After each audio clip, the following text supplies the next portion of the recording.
स्वागत है आपके अपने इस YouTube channel study point government exam में।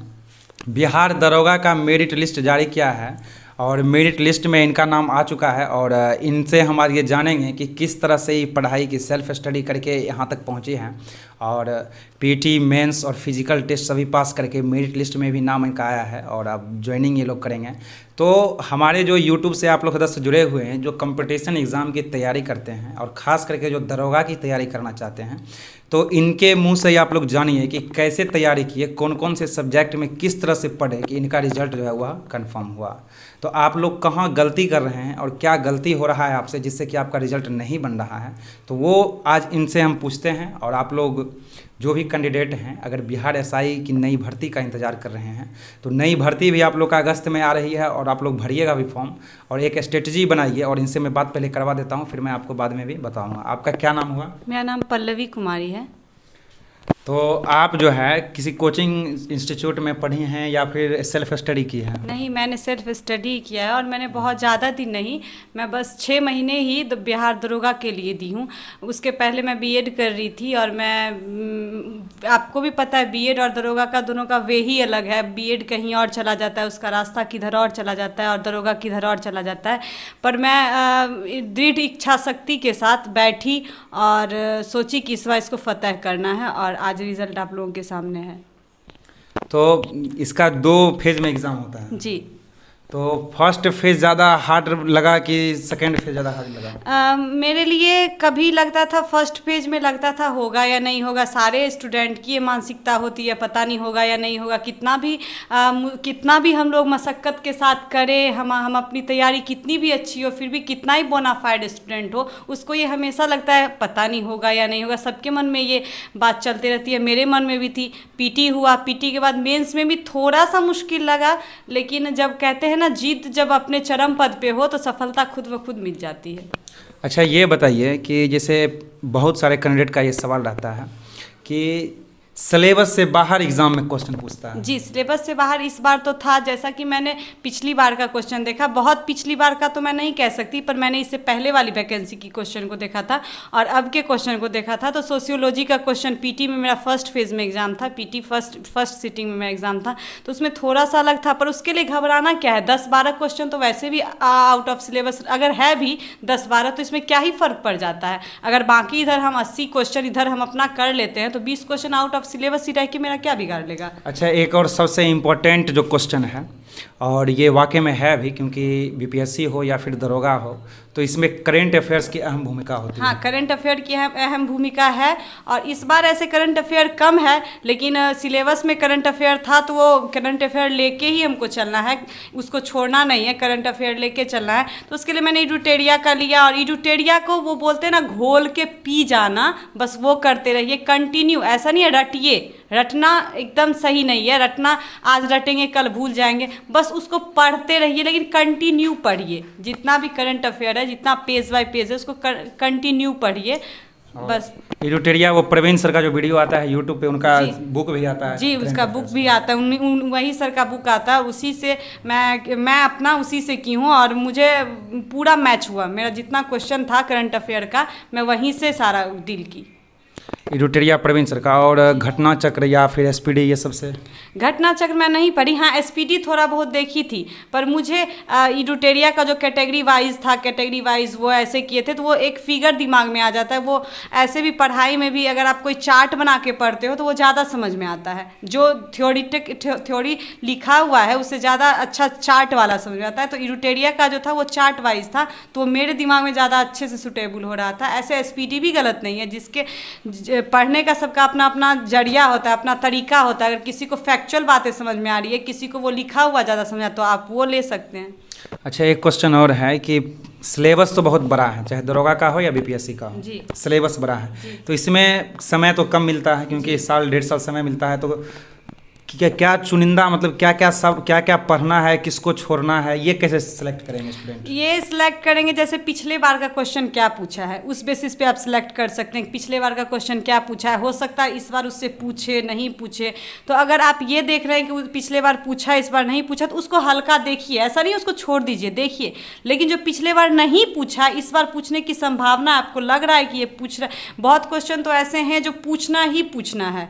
जैसे अगर हम ले लेते हैं मुगल सम्राट, ले लेते हैं हिस्ट्री में, पॉलिटी में हम राष्ट्रपति उपराष्ट्रपति या कोई भी टॉपिक जो बहुत ज़्यादा हाईलाइटेड है, जिससे क्वेश्चन आने की संभावनाएं बनती है, तो उसको बस कंटिन्यू करते रहिए। मैं जो की वो मैं बताती हूँ। मैं जब स्टार्ट की तो मैं क्राउन से स्टार्ट की, लूसेंट से स्टार्ट की। जब मैंने लूसेंट पढ़ा तो लूसेंट को बस एक बार पढ़ी, पूरा पढ़ी, और क्राउन को भी पूरा पढ़ी। मैंने उससे ये नहीं कि कुछ रट के याद किया, पढ़ी।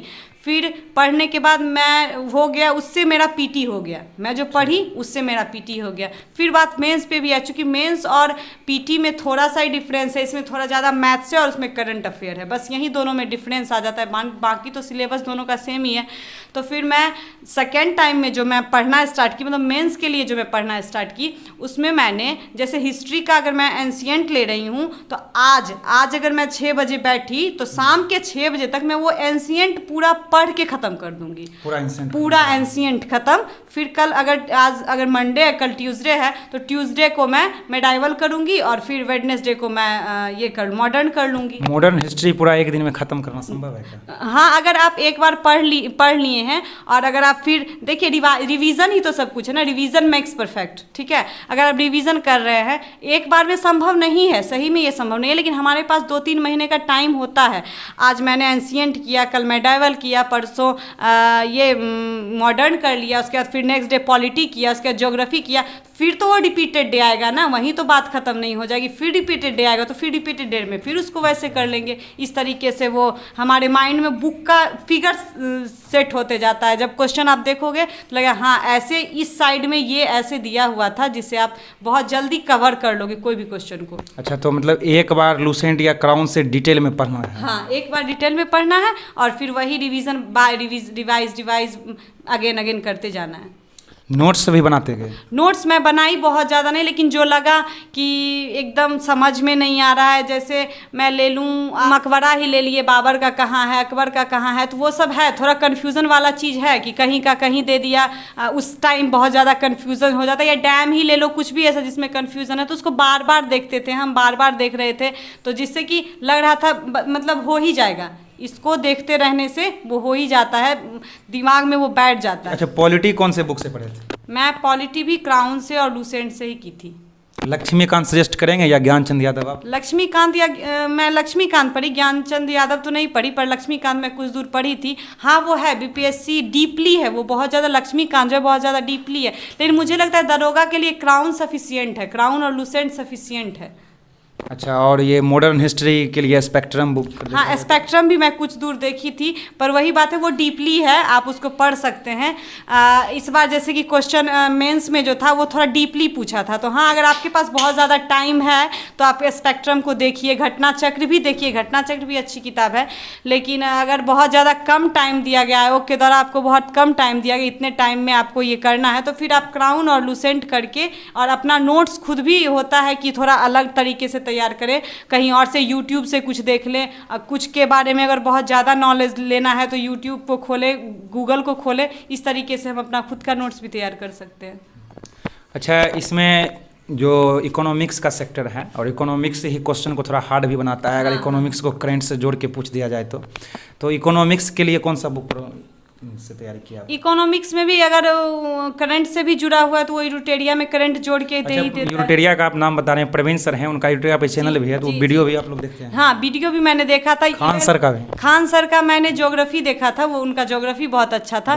और प्रवीण सर का मैंने ये देखा था, हिस्ट्री देखा था, मॉडर्न मेडाइवल जो भी था, मैंने प्रवीण सर का देखा था शुरू में। वो बहुत मतलब बेसिक तो उसी से बना, मेरा बेसिक टॉपिक वाइज वो बताते हैं, उनका बेसिक बताने का तरीका बहुत अच्छा है, दिमाग में सेट कहानी की तरह हिस्ट्री हो जाता है। अच्छा, और मेंस में आपका कितना नंबर था? मेंस में 76 अप्रॉक्स सही था, और नंबर 76 152 अप्रॉक्स 152 था। अच्छा, तो आप जो है जो कैंडिडेट हैं जो कि तैयारी कर रहे हैं और नेक्स्ट एग्ज़ाम में वो बैठेंगे, तो उनके लिए कुछ बोलना चाहेंगे आप? बस कंटिन्यू रहिए, कंटिन्यूटी। आप एक बार अगर संकल्प ले लेते हैं कि हमको बनना है तो वो बन ही जाएंगे। वो कहते हैं ना, जब जिद अपने चरम पद पे हो ना तो पूरी कायनात मिल जाती है उसको पूरा करने के लिए। बस वही बात है, जब आप जिद मान लोगे ना कि मुझे ये करना है, तो आएंगे बाधाएं तो बहुत आती हैं। कोई भी शुभ काम हो तो उसके बीच में बाधाएं बहुत आती है, बस उस बाधाओं को नकारते हुए, उस समस्याओं को दूर करते हुए आप अगर निरंतर आगे बढ़ते जा रहे हो तो आपको सफलता जरूर मिलेगी। और इसके लिए आप वही है, रिवीजन रिवीजन अगेन रिवीजन, और एकदम दृढ़। मतलब जब हम पढ़ने बैठ रहे हैं तो माँ का चेहरा, पापा का चेहरा, सबका हम बनेंगे तो लोग मेरे बारे में कौन क्या बोलेंगे, आप इसको दिमाग में लेके बहुत मायने रखता है ये। जी बहुत मायने रखता है। और जब ये तो आप में एक जुनून आएगा, जुनून से आप पढ़ोगे, कोई भी चीज़ पढ़ोगे दिल लगा के पढ़ोगे। कितना घंटा पढ़े स्टूडेंट रिजल्ट सुनिश्चित हो? देखिए, सबका अपना अपना एबिलिटी होता है, सबकी अपनी अपनी इंटेलिजेंस कोएफिशिएंट होती है, सबकी अपनी अपनी होती है। तो मेरा जो था, मैं 6 महीने में ही की थी, तो मैं 15-17 घंटा डेली दे रही। कंटिन्यू नहीं, जैसे मैं अगर 6 बजे सुबह में बैठी तो फिर भी मैं 12-1 बजे उठ गई, 15 से 20 मिनट मैं लंच का ली और करके फिर कंटिन्यू बैठी। हाँ, एक तरीके से आप कंटिन्यू ही कह सकते हैं, एक तरीके से कंटिन्यू, बीच में छोटा छोटा ब्रेक 15 मिनट 20 मिनट का, क्योंकि बहुत ज़्यादा दिमाग ये हो जाता है पढ़ने के बाद। कोई टीचर को फॉलो करते थे आप? बहुत ज़्यादा, मतलब ये ऐसा नहीं है प्रॉपर उसी टीचर को हमको फॉलो करना है। जैसे हिस्ट्री के लिए कभी परवीन सर का कोई टॉपिक समझ में नहीं आया तो मैं उनका देख ली, ज्योग्राफी के लिए खान सर का देख ली, और करंट अफेयर के लिए अड्डा 247 का देख ली। इस तरीके से मैं कर रही थी, ऐसा नहीं है प्रॉपर उनको फॉलो करती थी या ऐसा। मेरा अपना स्ट्रेटजी यही था और रिजल्ट बन गया। चलिए, बहुत ही प्राउड फील हो रहा है, क्योंकि मेरी बहन जैसी है ये, और बिहार दरोगा में फर्स्ट अटैम्प्ट ही था आपका? जी, फर्स्ट अटैम्प्ट में ही पीटी का, मेंस का और फिजिकल भी टफ रहा कुछ? क्या फिजिकल टफ था, जैसे आयोग ने 1 महीने का ही समय दिया था हम लोगों को, तो थोड़ा सा टफ तो लग ही रहा था, इतना कम, क्योंकि कभी की नहीं थी ये सब, तो थोड़ा सा टफ लग रहा था।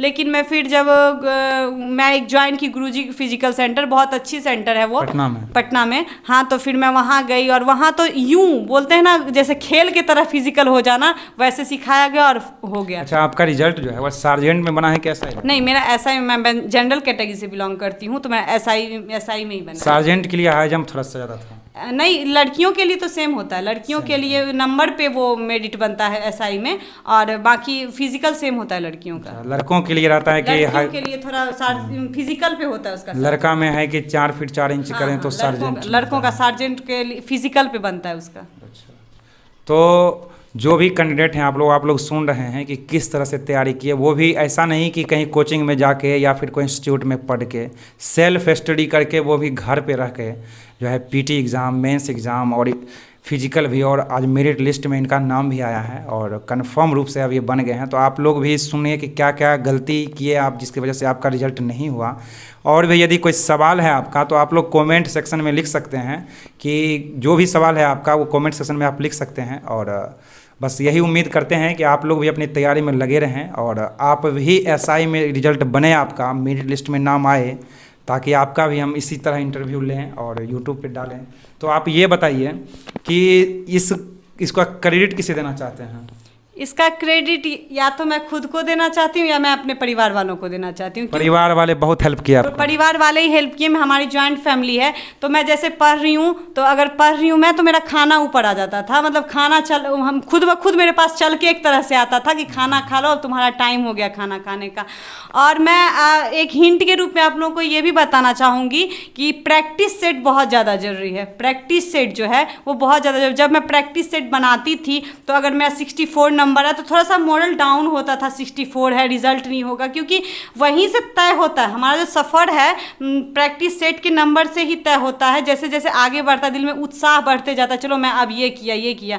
तो प्रैक्टिस सेट के बाद जो मेरी क्वेश्चन गलत होती थी, जो जैसे मेरा अगर राष्ट्रपति से रिलेटेड कोई क्वेश्चन गलत हुआ तो मैं बस उसी क्वेश्चन का डीलिंग नहीं करती थी, मैं एक लिस्ट बनाती थी, डेली 2 प्रैक्टिस सेट देती थी और एक लिस्ट बनाती थी। अगर राष्ट्रपति से गलत हुआ तो सिर्फ राष्ट्रपति नहीं, राष्ट्रपति, उप उपराष्ट्रपति, प्रधानमंत्री, तीनों को मैं पढ़ूंगी।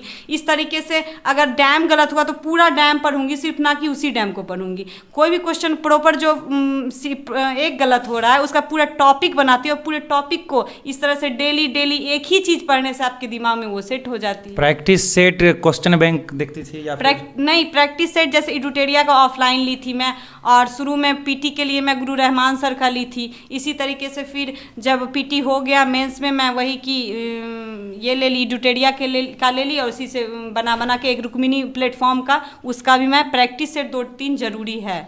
वो आपको मतलब इच्छा शक्ति को आपको दृढ़ करता है कि हाँ मैं ये कर सकती हूँ। एक आंका जाता है कि इतना नंबर आ रहा है तो मैं और थोड़ी मेहनत की और ज़रूरत है, थोड़ी मेहनत की और ज़रूरत है। इस तरह से आप ऊंचे आगे बढ़ते जाएंगे। चलिए, बहुत बहुत बधाई आपको। और आप जो है, जैसा कि आप लोग जानते हैं कि बिहार दरोगा का फिर भर्ती आने वाला है, तो आप लोग जिनका मेरिट लिस्ट में नाम नहीं आया है या फिर पीटी ही पास नहीं किए हैं, मेंस नहीं पास किए हैं, फिजिकल में छट गए हो, बहुत सारे बाधाएं हैं, और इन बाधाओं को पार जब कीजिएगा तब जाके जॉब आपको होगी। तो आप लोग घबराएं नहीं, नई भर्ती आ रही है, और एक स्ट्रेटजी बनाइए, जैसा कि आप लोग सुने होंगे, बताइए है कि एक स्ट्रेटजी तैयार कीजिए और उसके अकॉर्डिंग जो है आप अपना मेहनत कीजिए और तैयारी कीजिए। आपका भी रिजल्ट एक दिन ज़रूर बनेगा और आप भी सफल ज़रूर होइएगा। तो आपसे फिर नेक्स्ट वीडियो में किसी और का इंटरव्यू लेकर के मिलेंगे। और यहाँ कैरियर अड्डा के डायरेक्टर हैं, एक क्लास चलता है यहाँ पे, तो वो कुछ गिफ्ट देना चाहेंगे आपको। जी धन्यवाद। आइए सर।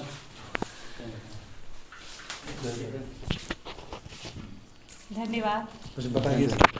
कैसा लग रहा है आपको? बहुत अच्छा फील हो रहा है, माँ पापा को इतने खुश देके, पूरे समाज को इतने खुश देके, खुशी की बात है। बधाई हो आपको इतने मेहनत करने की, समझ गए ना? ठीक है, ठीक है। और मैं कैरियर अड्डा कोचिंग का डायरेक्टर हूँ। बलिया बेगूसराय में कैरियर अड्डा कोचिंग चलता है।